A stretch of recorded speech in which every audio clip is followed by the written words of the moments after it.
20 minutes. എൻ്റെ ആദ്യത്തെ half marathon ജീറ്റക് Kerala മാരത്തോണിൽ നിന്ന് എൻ്റെ രണ്ടാമത്തെ ഹാഫ് മാരത്തോൺ DBM കൊല്ലം എത്തിയപ്പോഴത്തേക്ക് എൻ്റെ ടൈമിൽ വന്ന ഇമ്പ്രൂവ്മെൻ്റ് ആണ് ഈ 20 minutes. എൻ്റെ ആദ്യത്തെ ഹാഫ് മാരത്തോൺ ജീറ്റക് കേരള മാരത്തോൺ ഞാൻ ഫിനിഷ് ചെയ്യാനായിട്ട് 2 hour 20 minutes എടുത്തു എന്നുണ്ടെങ്കിൽ എൻ്റെ രണ്ടാമത്തെ ഹാഫ് മാരത്തോൺ DBM കൊല്ലം ഞാൻ ഫിനിഷ് ചെയ്യുന്ന 1 hour 57 ഇതെൻ്റെ ആദ്യത്തെ സബ് 2 hour ഹാഫ് മാരത്തോണും കൂടി ആയിരുന്നു. പക്ഷേ ഇത് സാധിക്കാനായിട്ട് ഒത്തിരി ഫാക്ടേഴ്സ് ഒരുമിച്ച് അലൈനായി വന്നു എന്നുള്ളത് വാസ്തവമാണ്. പക്ഷേ ഈ 20 മിനിറ്റ് യാദൃശ്ചികമായി കുറഞ്ഞതാണോ എന്ന് ചോദിച്ചാൽ അതിൻ്റെ ബാക്കിൽ എൻ്റെ ട്രെയിനിങ് പ്ലാനിൽ വന്ന മാറ്റം ഒരു പരിധിവരെ നല്ല ഫാക്ടറായിരുന്നു. പിന്നെ എൻ്റെ ഡയറ്റ് ആൻഡ് ന്യൂട്രീഷനിൽ ഞാൻ ശ്രദ്ധ കൊടുത്തത് കുറച്ചും കൂടെ ഹെൽപ്ഫുള്ളായിരുന്നു.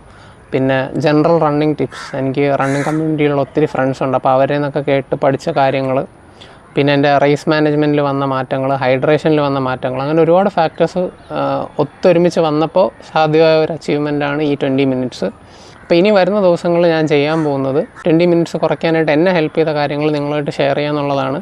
അപ്പോൾ നിങ്ങളൊരു ലോങ് ഡിസ്റ്റൻസ് റണ്ണറാണ്, അല്ലെങ്കിൽ നിങ്ങൾക്ക് ഒരു ഹാഫ് മാരത്തോണൊക്കെ ഓടണം, അല്ലെങ്കിൽ നിങ്ങൾക്ക് നിങ്ങളുടെ ടൈം ഇമ്പ്രൂവ് ചെയ്യണം, ലോങ് ഡിസ്റ്റൻസ് റണ്ണിങ്ങിൻ്റെ കാര്യമാണ് ഞാൻ പറയുന്നത്.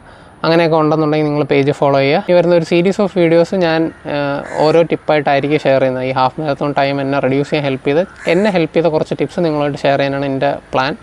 അപ്പോൾ ആ വീഡിയോസൊക്കെ കാണുമെങ്കിൽ പേജ് ഫോളോ ചെയ്യുക. അപ്പോൾ നമുക്ക് അടുത്ത വീഡിയോ കാണാം. ബൈ.